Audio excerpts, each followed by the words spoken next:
여러분 반갑습니다. 이렇게 새벽에 함께 여러분들과 말씀을 나누게 돼서 굉장히 기쁘게 생각합니다. 여러분 지금 화면에 보시는 것처럼 이번 일주일 동안 제가 나눌 말씀의 주제는 종말과 교회입니다. 이걸 좀 더 풀어서 이렇게 말씀드리면 종말의 시대의 교회는 무엇인가, 이런 제목으로 이제 일주일 동안 말씀을 나눌 텐데요. 여러분들 올해 이렇게 새 예배당 건축하시고 맞죠? 네, 축하드리고요. 또 예배당을 건축하시면서 정말 올바른 교회의 모습을 이루어가시기를 열망하고 계실 걸로 믿고 있는데요. 이번 주간에 이 말씀을 통해서 여러분들의 열망이 말씀을 통해서 잘 결실을 맺을 수 있도록, 그런 시간이 될 수 있도록 함께 기도하며 참 기대하는 마음으로 이 시간을 보냈으면 좋겠습니다. 네, 우리가 함께 읽을 말씀 12장 1절부터 6절인데요. 이거는 소제목으로 종말과 하나님의 나라라는 제목으로 말씀을 나누도록 하겠습니다. 여러분 다 제가 이 설교를 이렇게 요약해서 여러분들에게 나눠드렸는데 다 갖고 계시죠? 네. 그거 다 복습하라고 드리는 겁니다. 네, 이 시간에 이제 그걸 보면서 말씀을 이렇게 듣기도 하지만 그걸 되게 가져가셔서 이게 무슨 내용이 있는가 한번 이렇게 보시고 또 묵상하시고, 그러면서 여러분들의 말씀으로 이렇게 새겨 듣기를 간절히 바랍니다. 이 12장의 말씀은요, 이렇게 문맥을 갖고 있습니다. 1절부터 6절은 사실 12장 전체 1절부터 17절의 말씀과 같은 그런 그 맥을 갖고 같은 맥락에 있습니다. 1절부터 6절과 그 다음에 7절부터 12절, 13절부터 17절. 사실 이 말씀을 다 나누면 좋겠지만 한 두세 시간 걸려요. 그래서 제한된 시간에 가장 이 내용을 잘 전달할 수 있는 본문만 뽑아서 1절부터 6절에 집중해서 말씀을 나누려고 합니다. 읽으셔서 아시겠지만 여기에는 세 개의 캐릭터가 등장을 합니다. 여인과 그리고 용과 그리고 여인이 낳은 아이가 되겠습니다. 그런데 말씀을 읽은 걸 기억하시고 제 말씀을 들어주시면 좋겠습니다. 여기서 이 용이 여인이 낳은 아이를 삼키려고 기다리고 있어요. 굉장히 그런 적대적 긴장 관계가 발생하고 있는 것을 볼 수가 있습니다. 그 다음에 이제 7절부터 12절에 보면 읽지는 않았지만 용과 미가엘이 이 전쟁을 해요. 전쟁.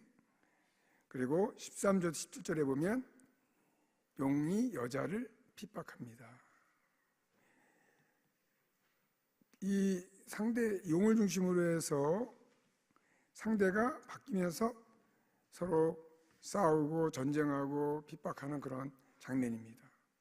도대체 이 용이 무엇이길래 이 용을 중심으로 해서 파트너가 바뀌면서 이렇게 적대적인 긴장 관계가 일어나고 있을까? 그것을 보기 위해서는 12장 9절 말씀을 잠깐 보시면 알 수가 있겠습니다. 9절에 12장 9절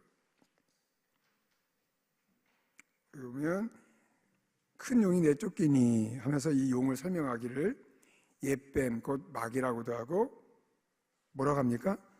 사탄이라고 합니다. 네, 이 용은 사탄을 상징하는 상징적 이미지예요. 그리고 다시 여기 돌아와서 보시게 되면 이 사탄을 의미하는 용을 중심으로 해서 그 파트너가 바뀌면서 서로 싸우고 삼키고 핍박하는 장면이 연출되고 있습니다. 이게 전체적인 이 12장의 내용이에요. 그러면 이런 전체적인 내용을 우리가 기억하면서 1절부터 6절 말씀을 중심으로 해서 좀 말씀을 나누고자 합니다. 자, 우리가 읽었던 내용 다시 한번 관찰을 해보겠습니다. 하늘에 큰 이적이 보이니 그랬습니다. 여기에 이적이란 말보다는 표적이란 말이 좀 더 적절한 표현이라고 볼 수가 있겠습니다. 표적. 이 표적은 어떤 진리를 보여주기 위한 설명 내지는 사건을 의미하죠. 표적. 이 표적을 보이니 그 표적의 내용을 그 다음부터 소개하고 있습니다. 해를 입은 한 여자가 있는데 그 발 아래에는 달이 있고 그 머리에는 12별의 관을 썼더라. 면류관이죠. 여러분 이 여자의 모습을 한번 상상해 보시죠. 머리에는 12별의 면류관 쓰고 있고요. 옷을 입고 있는데 그 옷이 해를 입고 있다라고 하고 있습니다. 해를 입었다. 여러분 해를 옷 삼아 입을 수가 있겠습니까? 해를 입어보신 적 있나요? 예, 한번 입어보시죠. 오늘 아침 나갈 때 햇살이 쫙 비칠 텐데 해를 온몸으로 받으시면서 옷을 입듯이 한번 입어보시죠. 네. 여기 보여지는 표현처럼 이 여자가 옷을 삼아 이 해를 입고 있다. 멋있는 표현이에요. 그 다음에 발 아래에 뭐가 있습니까? 달이 있습니다.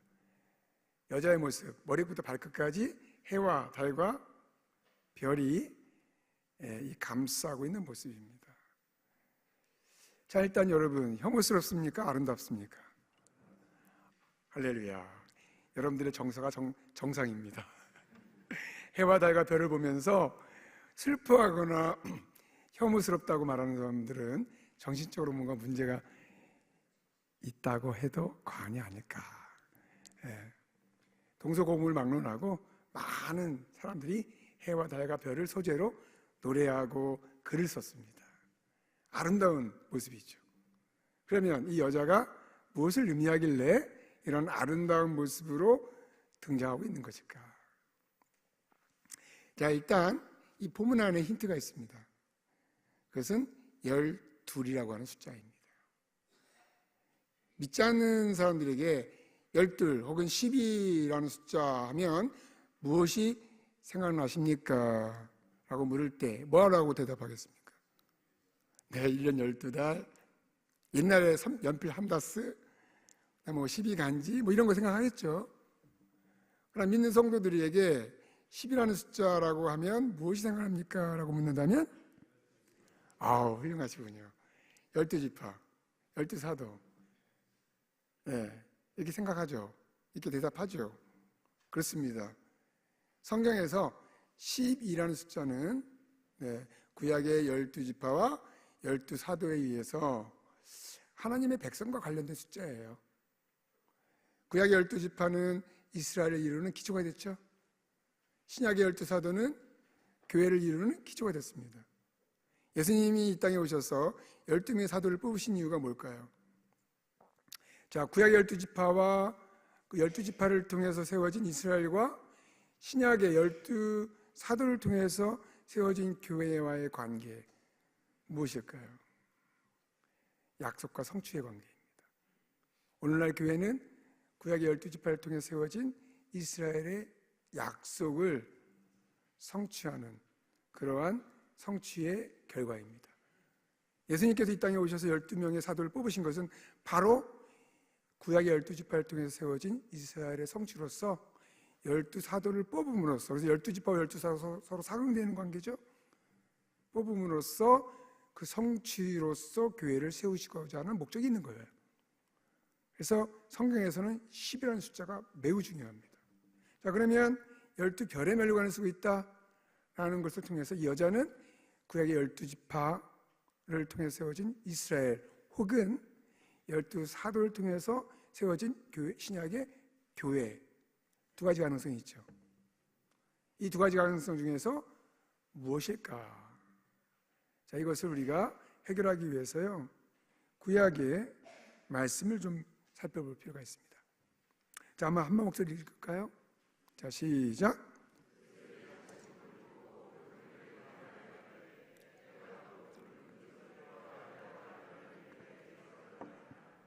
그가 그의 꿈을 아버지와 형들에게 말하며 아버지가 그를 꾸짖고 그에게 이르되 내가 꾼 꿈이 무엇이냐?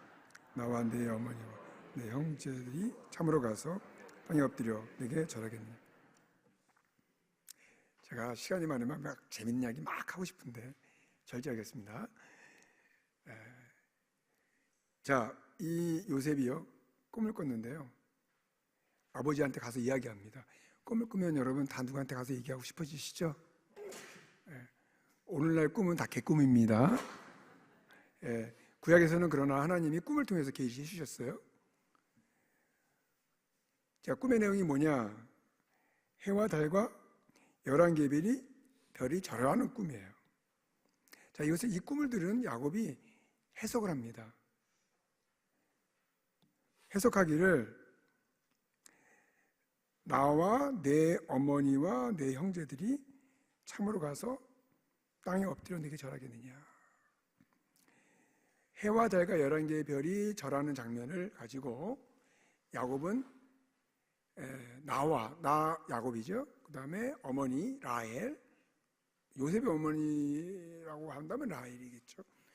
그 다음에 그 형제들 11명의 형제들, 11개의 별이 11명의 형제들이 절하는 장면으로 해석을 한 거예요.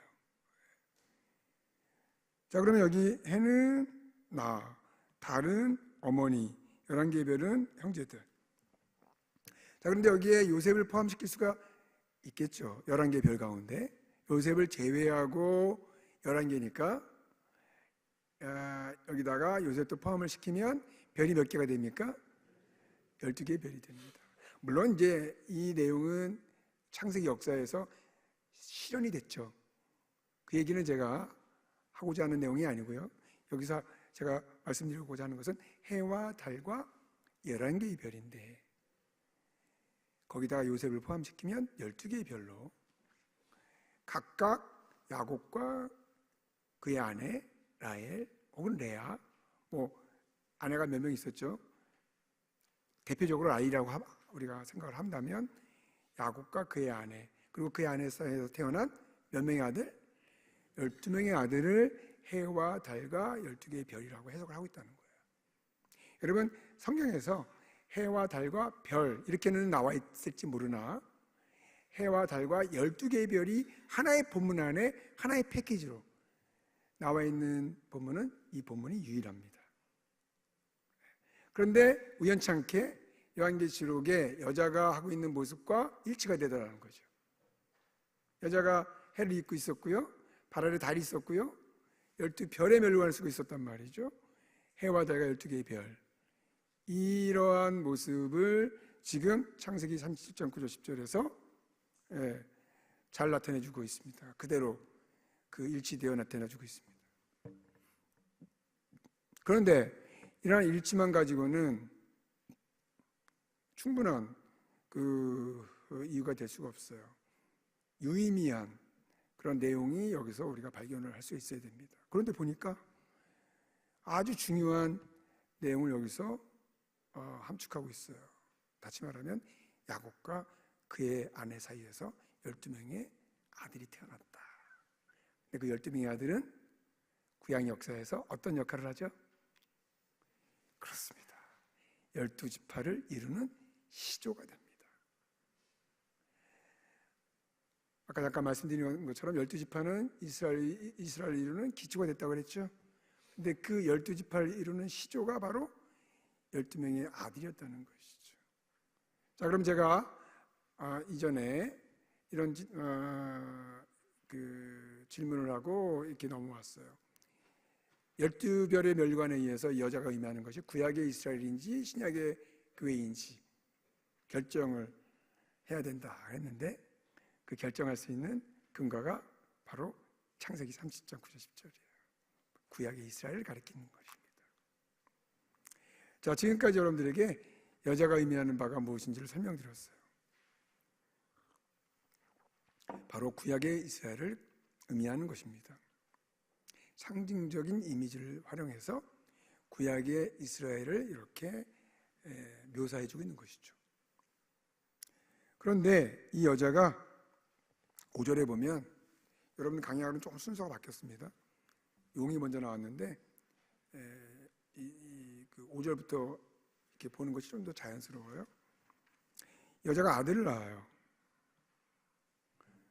근데 이 아들에 대해서 설명하기를 장차 철장으로 만국을 다스릴 남자라 이렇게 설명을 하고 있습니다. 이걸 좀 더 정확하게 번역하면 이렇게 번역할 수가 있습니다.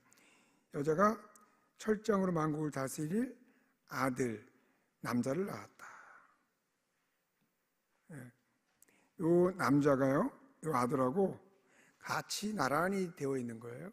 그리고 철장으로 만국을 다스리라고 하는 것은 이 남자를 아들을 수식해주고 있는 것입니다. 구분이 되시죠? 예, 여자가 철장으로 만국을 다스릴 아들, 곧 남자를 낳았다. 여러분, 여기서 철장으로 만국을 다스린다. 예, 아침부터 이렇게 좀 머리를 쓰는 말씀을 드려서 좀 죄송하긴 한데요. 우리가 이렇게 말씀을 봐야 되겠죠? 예. 철장으로 만국을 다스린다. 이 말씀은 시편 2편 9절의 말씀에 배경을 갖습니다. 철장으로 저희를 깨뜨리며. 여러분, 여기서는 심판의 그런 의미로 깨뜨린다, 부순다라고 표현이 되어 있는데요. 이 심판은 하나님의 통치, 다스림 외에 한 측면이라고 할 수가 있습니다. 하나님의 통치는 두 가지 특징으로 나타나요. 하나는 구원, 하나는 심판. 이 본문에서는, 시편 본문에서는 깨트림이라고 했는데 요한계시록에서는 이것을 다스린다라고 표현하고 있습니다. 같은 내용이에요. 그런데 여기서 공통적으로 사용된 건 뭐냐면 철장으로. 이걸 통해서 이 말씀은 시편 2편 9절의 말씀을 배경으로 하고 있구나. 그 다음에 이 아들이라고 하는 이 단어는 2편 7절에 너는 내 아들이다 라고 하는 이 내용을, 이 구약의 말씀을 배경으로 사용하고 있는 것입니다.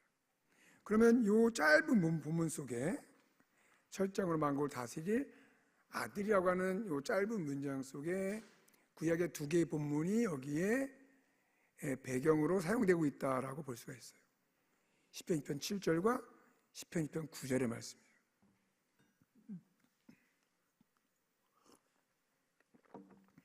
시편 7절, 시편 2편 7절, 2편 9절 신약 성경에서 아주 자주 빈번하게 메시아로 오신 예수님을 소개하면서 사용된 메시아 시편이라고 할 수가 있습니다. 구약의 사람들은 시편 2편을 읽으면서 메시아를 기대했습니다.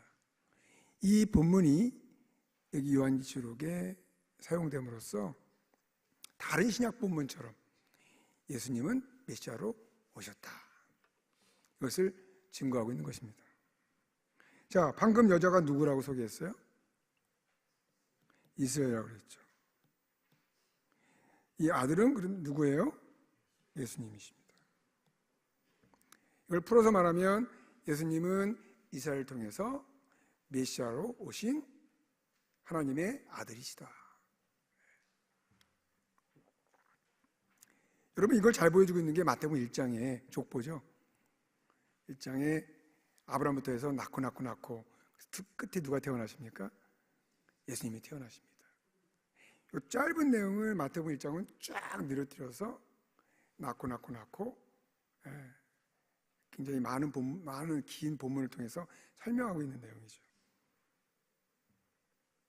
그렇습니다. 예수님은 구약의 이스라엘 장관 역사, 장관 시간의 그런 준비 과정을 통해서 경영하신 하나님의 그 구속 역사의 결과로, 그 성취로 오신 분이시다. 근데 여기 또 남자가 표현이 됐습니다. 이 남자, 이것은 또 다른 구약의 본문을 사용하고 있습니다.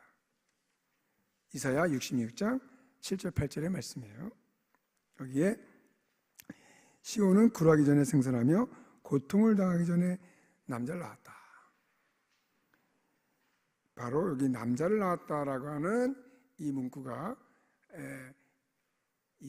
요한계시록 12장에 여자가 남자를 낳았다는 문구랑 일치합니다. 근데 여기서는 여자라는 말 대신 시온이라는 말이 사용됐습니다. 여러분, 시온은 이스라엘 가리키죠. 성이 남성이겠습니까? 여성이겠습니까? 여성이죠. 그러니까 여기 남자를 낳았다라고 되어 있습니다. 자, 근데 여기서 흥미로운 걸 발견할 수가 있습니다. 굴하기 전에, 고통을 당하기 전에 남자를 낳았다. 여러분, 여성이 아이를 낳을 때 고통 없이 낳는 법이 없죠. 있습니까, 없습니까? 있을 수 있습니다. 무통분만. 그러나 그것은 자연스러운 방법이 아니고요. 뭔가 인위적으로 이렇게 그 방법을 썼기 때문에 그렇게 되는데, 자연스러운 것은 고통스럽게 아이를 낳을 수밖에 없는 거죠. 근데 여기 보면 뭐라고 되어 있냐면, 굴하기 전에 생산하며 고통을 당하기 전에 남자를 낳았다. 이것이 어떻게, 이러한 표현이 어떻게 가능할 수가 있겠습니까? 그것은 하나님이 하시면 이런 그 고통과 그런 그 장애가 있을 수가 없다 하는 것입니다. 하나님이 하시면 얼마든지 이런 그 고통 없이, 마치 여인이 고통 없이 낳는 것처럼 하나님의 역사가 일어날 수가 있다. 그럼 여기서 이 남자는 누굴 가리킬까요? 메시아입니다. 시온은 이스라엘.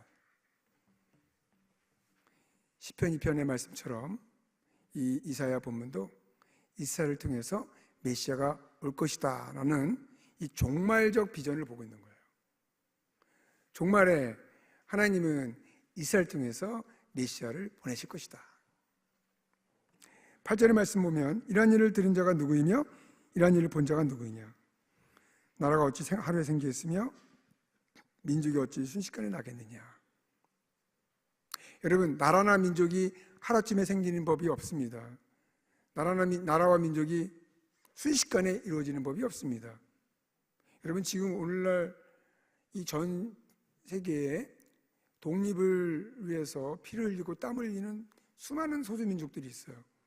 그런데 독립할 수 없어요. 왜냐? 주변 국가의 이해관계가 있기 때문에. 그렇습니다. 나라나 민족이 하루아침에 생길 수가 없고 순식간에 생길 수가 없습니다. 자, 그런데 이러한 당연한 이야기를 왜 하고 있습니까? 이 행간에 어떤 의미가 있냐면, 하나님이 하시면 나라든 민족이든 하루아침에도 가능하다. 인간이 할 때 나라나 민족이 하루아침에 생기는 법이 없고 순식간에 세워지는 법이 없지만, 하나님이 하시면 나라든 민족이든 하루아침에도 순식간에도 가능할 줄 믿습니다. 그러면 여러분, 이 8절의 말씀과 앞에 7절의 말씀이 어떻게 관련이 되겠습니까? 7절에서 마치 여인이 고통 없이 순적하게 아이를 낳는 것처럼 하나님은 이스라엘을 통해서 순적하게 메시아를 보낼 것을 약속하고 있습니다. 하나님 하시니까 그 어떤 장애도, 어떤 방해도 하나님의 뜻을 거스릴 수가 없습니다. 8절의 말씀은 그렇게 오신 메시아가 하나님의 나라를 세우실 것이다. 하나님의 백성을 불러 모으실 것이다. 그것도 순식간에, 하루아침에 가능하게 될 것이다. 여러분, 이 이사야 66장 7절과 8절의 말씀이 지금 여자가 시온과 여자가 서로 일치할 수가 있겠죠? 여기 남자, 여자가 남자를 낳았다라고 하는 이 문구를, 이사야의 말씀을 가져와서 사용함으로써 이사야 66장 7절과 8절의 말씀이 예수님의 탄생을 통해서 성취되었다 하는 것을 선포하고 증거하고 있는 것입니다. 예수님의 탄생을 통해서 이사야의 이 약속이 종말에 이루어질 메시아의 오심과 하나님 나라의 도래와 그 하나님 나라의 백성으로서 교회 공동체가, 구약에는 이스라엘이지만 교회 공동체가 그 하나님 나라에 편입될 것을 이사야가 꿈꾸고 있었는데, 바로 예수님의 탄생을 통해서 그 사건이 성취가 되고 이루어지게 되었다라는 것을 증거하고 있는 것입니다. 그렇다면 여기서 우리는 예수님의 탄생의 의미가 무엇인가를 다시 한번 확인할 수가 있습니다.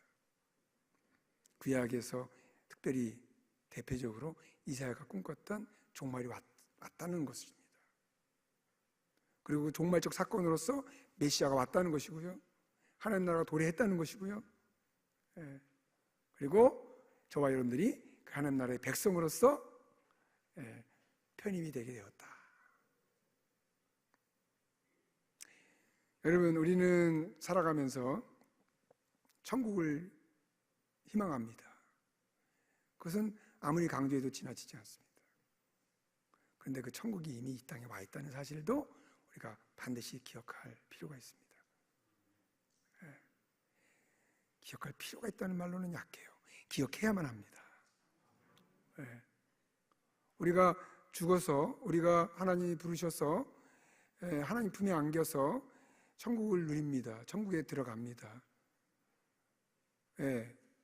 그것은 우리에게 큰 소망이에요. 뿐만 아니라 그 천국이 우리 살아있는 동안 이 땅에 임해 있어서, 이 종말적 사건이거든요. 이스라엘가 꿈꿔둔 거예요. 아, 종말에 그런 일이 일어날 것이다 라고 기대했던 거예요. 근데 그 천국이 이 땅에 이미 있다는 사실이에요. 그럼 우리가 그 천국을 어떻게 해야 되겠습니까? 누려야 되겠죠.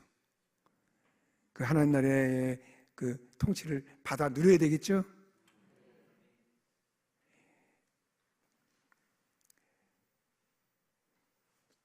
자, 그런데 말이죠, 여기서 여자가요, 구약의 이스라엘이었잖아요. 그런데 이 아들이 탄생했습니다. 5절에. 그러면 아들의 탄생에 의해서 여자의 의미가 발전을 해요. 신약의 교회로. 자, 구약의 이스라엘과 신약의 교회는 어떤 관계라고 했습니까? 밀접한 관계입니다. 약속이고요, 신약의 교회는 그 성취예요. 그런데 구약의 이스라엘이 신약의 교회로 성취를 이룰 수 있도록 결정적인 계기가 된 것은 바로 예수 그리스도, 아들, 메시아로서 오신 예수 그리스도의 탄생이 되겠습니다. 그래서 5절 이후에 이 여자는 구약의 이스라엘이었다가 신약의 교회로 그 의미가 발전한다라는 것을 우리가 꼭 기억할 필요가 있습니다. 자, 그런데 말이죠, 이 3절과 4절에 보면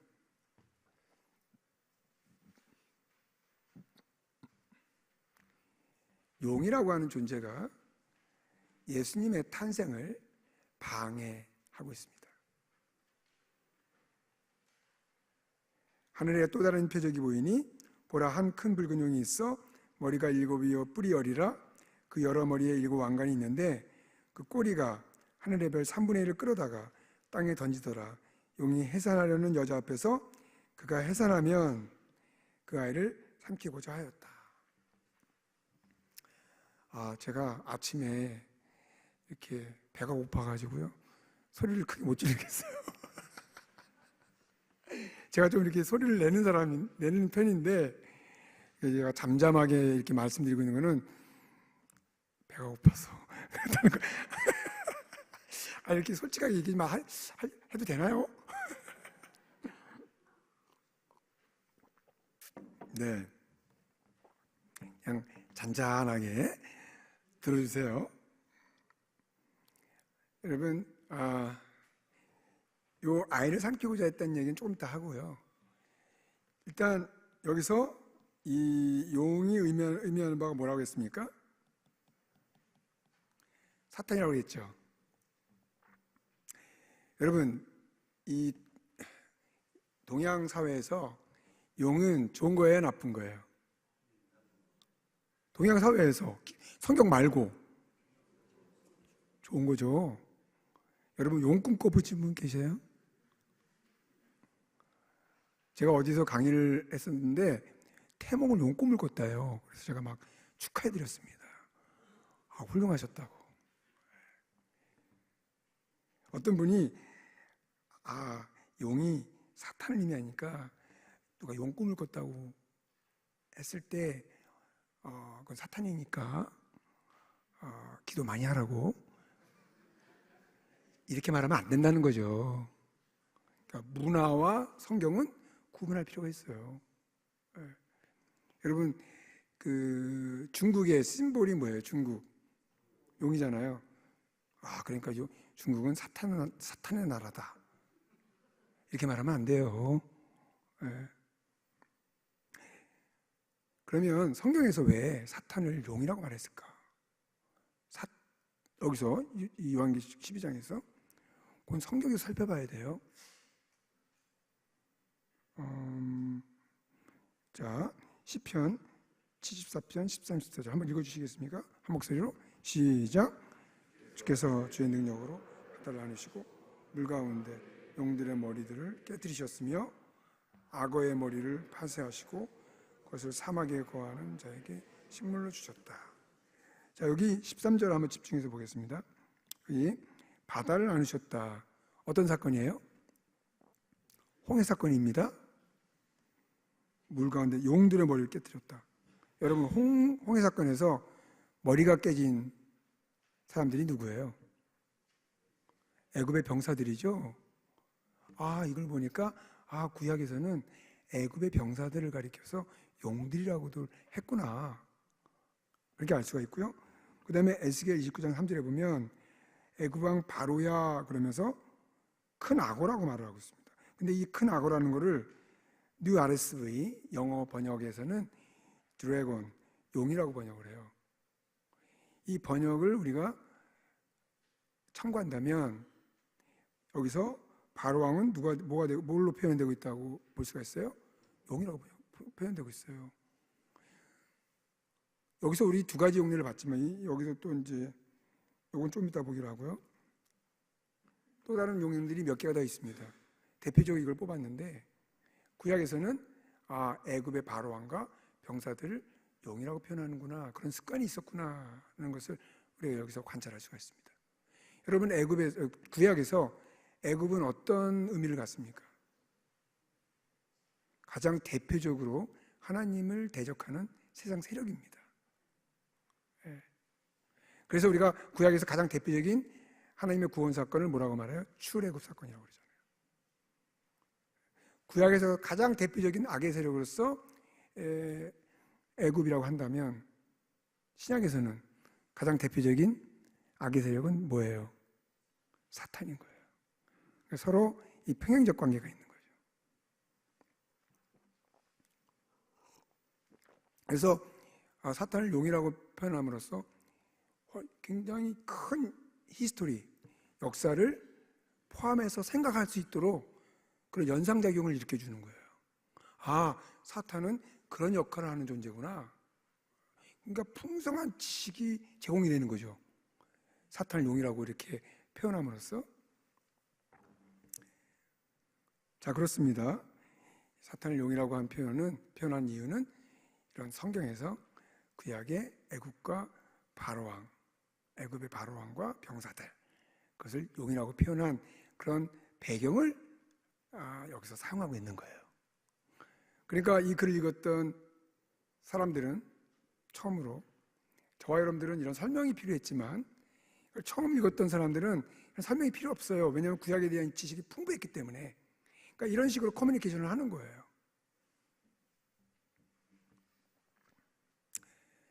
시간이 많이 갔기 때문에 이 7머리 10뿔 이것도 설명을 드려야 되는데 요거까지 하고 말씀을 드리겠습니다. 이 용의 그 머리가 몇 개예요? 7개. 뿔이 몇 개예요? 10개입니다. 이것도 역시 구약을 배경으로 해서 읽을 필요가 있어요. 여기 다니엘서 7장 7절부터 24절에 보면 4마리 짐승이 나오는데 4마리 짐승 가운데 넷째 짐승의 뿔이 10개라고 되어 있습니다. 그 다음에 다니엘서 7장 6절에 보면 셋째 짐승의 머리가 4이라고 되어 있습니다. 자, 여러분, 짐승이 4마리가 있어요.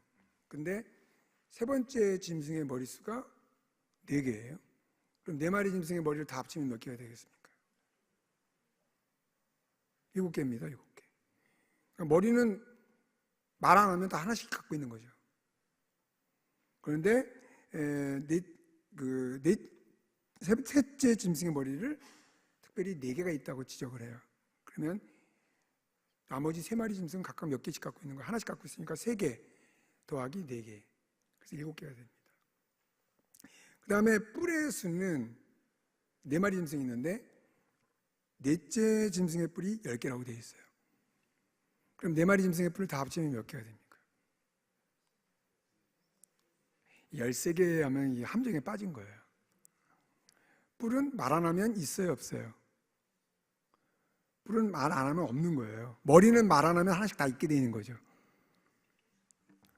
아침부터 굉장히 제가 여러분들을 골치하게 만듭니다. 이 고도의 산수입니다.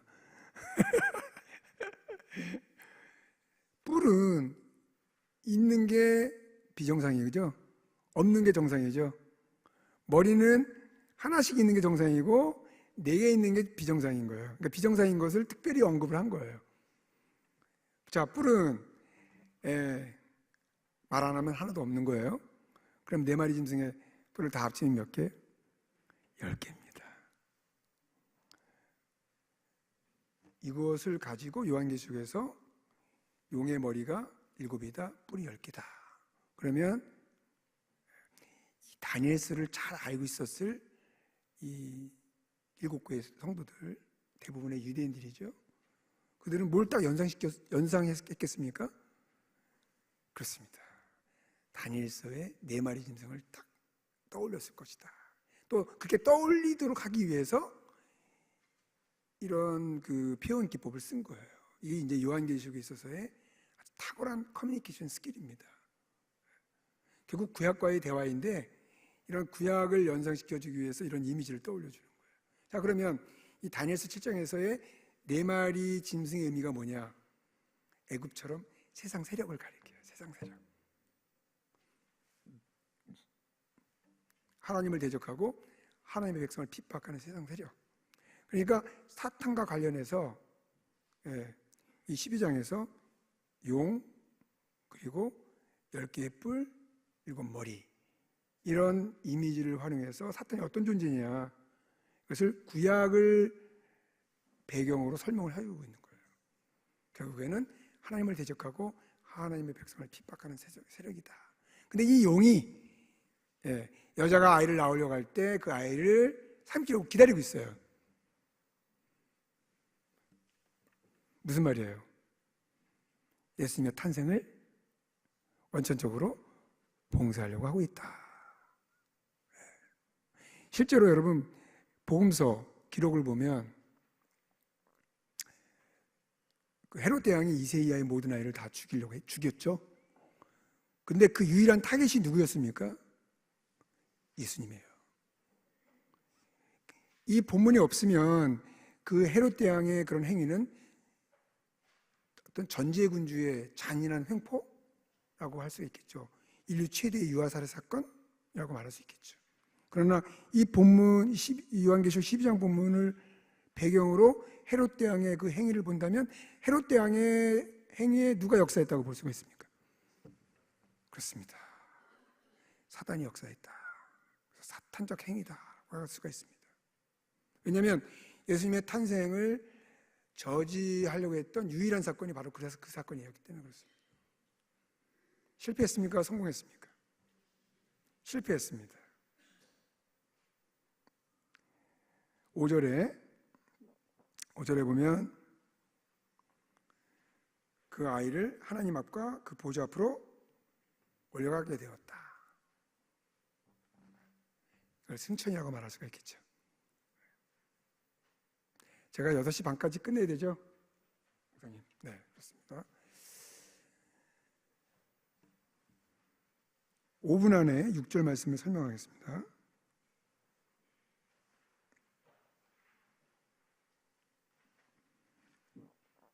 6절에 보면 그 여자가 광야로 도망하며 거기서 1260일 동안 그를 양육하기 위하여 하나님께서 예비하신 곳이 있더라. 자, 아들은 하늘로 올라가고요. 그래서 이 용은 닥쳤던 게 지붕만 쳐다보고 있게 되었죠. 자, 여자는 그때 어디로 가게 되죠? 광야로 도망갑니다. 이 여자가 구약의 이스라엘로 시작했다가 아들이 탄생하고 예수님이 탄생하고 그 의미가 어떻게 발전했다고요? 신약의 교회로. 그러므로 이 6절의 여자는 누구의 이야기예요? 저와 여러분들의 이야기입니다. 이 여자가 광야로 도망갑니다. 거기서 1260일 동안 하나님의 양육을 받습니다. 여러분, 여기서 1260이라고 하는 기간은 그 시작이 언제부터 시작이 되는 거예요? 아들이 하늘로 올라갔습니다. 그때부터 1260일이죠. 그러니까 이 아들이 하늘로 올라갔다라고 하는 것은 예수님의 승천을 의미합니다. 그러면 이 1260일의 시작은 언제부터 시작되는 거예요? 그렇습니다. 예수님의 승천부터 시작이 되는 거죠. 그런데 이 여자가 의미하는 바가 뭐라고 했어요? 교회를 의미합니다. 교회가 양육을 받습니다. 어디로 도망갔습니까? 광야로 도망갔죠. 여러분, 이 광야와 양육이라고 하는 것은 어떤 그 상황이 연상이 돼요? 광야 양육. 출애굽한 이스라엘 백성들이 광야로 가서 양육을 받죠. 출애굽 1세대. 그러니까 지금 오늘날 교회의 상황을 출애굽 1세대의 상황에 세팅을 딱 해놓고 있는 거예요. 여러분, 1260일 이야기 조금 이따 하고 요거부터 한번 얘기를 말씀드리면, 오늘날 우리가 광야 같은 세상에 살고 있다. 동의되십니까? 동의하십니까? 할렐루야. 그렇습니다. 뭐 동의 안 해도 할 수 없죠. 성경에서 어차피 광야라고 얘기를 하고 있으니까. 근데 광야에서 할 수 있는 게 뭐죠? 아무것도 없습니다. 광야에서 생존하는 법 뭐죠? 하나님의 양육을 받는 것입니다. 실제로 이스라엘 백성들이 그랬습니다. 바위에서 물이 나와서 물을 마셨고요. 하늘에서 만나가 내려서 밥을 먹을 수 있었고요. 때로는 메추라기, 고기를 먹을 수 있었습니다. 옷이 헤어지지 않았고요. 신발이 닳지 않았습니다. 그렇게 하나님이 40년 동안 이스라엘 백성들을 양육하셨습니다. 밤에는 불기둥, 낮에는 구름기둥으로 그들을 인도하셨습니다. 광야라고 하는 것이 굉장히 부정적인 곳이기도 하지만 굉장히 긍정적인 곳이에요. 자, 오늘날 우리가 광야에 있다라고 말하고 있습니다. 우리가 할 수 있는 유일한 생존 방법 무엇이 되겠습니까? 하나님의 양육을 받는 것입니다. 그렇다고 해서 뭐 우리가 아무 일도 안 하고 집에서 그냥 손 놓고 있느냐? 그건 아니죠. 우리 열심히 일을 해요. 열심히 노력을 해요. 그러나 우리가 어떤 마음가짐이 필요합니까? 하나님이 하십니다. 그리고 우리가 어떤 일을 이뤄놓고 나서도 하나님이 하셨습니다. 이런 고백을 하는 거죠.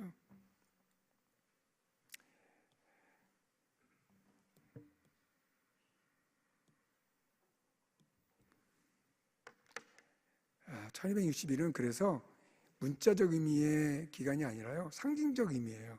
상징적 표현이에요. 어차피 이 본문이 다 상징적인 표현으로 이렇게 어떤 사실들을 표현해 주고 있어요. 이제 시간이 다 됐기 때문에 적용. 종말의 시대에 광야와 같은 세상에서 하나님 나라의 통치를 받으면서 살기 위해 내가 준비할 것은 무엇인가? 바로 양육을 받는 것입니다. 양육을, 하나님의 전적인 개입에 의해서 내 삶이 지배되도록 양육을 받을 수 있도록 내 삶을 열어놓는 것입니다. 하나님 없어도 내가 할 수 있습니다. 이러는 순간 좌절과 절망을 맛보게 되죠. 아니, 그래서 어떤 일을 일어났습니다. 하나님 없이 일어나는 일들은 우리에게 무엇을 갖다 주죠? 허무감을 갖다 줘요. 아마 그런 거 다 겪어보셨을 거예요. 뭘 소유하려고 그렇게 애썼는데 소유해보니까 허무해. 여러분, 하나님 없는 그 어떠한 일의 성취나 소유도 허무할 수밖에 없습니다. 하나님과 동행하고 성령님과 동행하는 여러분들이 되시길 바랍니다. 그 다음에 두 번째, 사탄은 이러한 우리가 이제 하나님 나라 이 땅에 왔어요. 하나님의 통치를 우리가 받아요. 이것을 방해할 수 있는 능력을 가지고 있습니까? 가지고 있지 못합니다. 왜요? 예수님의 탄생의 순간에 그렇게 방해를 하려고 했는데 성공했어요? 실패했어요? 실패했습니다. 그것은 우리가 하나님의 나라의 통치를 받으며 하나님 나라의 백성으로서 살아가는 데 있어서 그 방해할 수 없는 존재라는 것을 증명하고 있는 거예요. 믿으시죠? 네. 사탄의 능력을 과소평가하십시오. 네. 사탄의 능력을 여러분들이 제압하시길 바랍니다. 자, 그러면 이것을 방해하려는 사탄의 전략은 무엇일까요? 거짓말입니다. 사탄의 전략은 간단해요. 거짓말이에요. 자기가 힘이 세다고 우리를 속여요. 예. 우리는 힘이 없다고 우리에게 거짓말해요. 진리는 무엇이죠? 예수님이 이 땅에 오셔서 하나님이 구약에서 약속한 대로 아주 정밀하게 정확하게 성취를 이루어주셨어요. 메시아로 오셨습니다. 종말을 이루어내셨어요. 하나님 나라가 이 땅에 임했습니다. 우리는 하나님 나라의 백성입니다. 하나님 나라의 통치를 받으며 살 수 있는 그러한 축복된 자들이에요. 사탄은 무능합니다. 근데 속여요. 이 진리를 속입니다. 거짓말로 우리를 미혹합니다. 오늘 하루, 아니 여러분들의 평생 동안 이 요한계시록 12장 1절부터 6절의 말씀이 정말 기억되고 각인되어서 하나님 나라의 축복된 사람으로 살아가시기를 기대하겠습니다.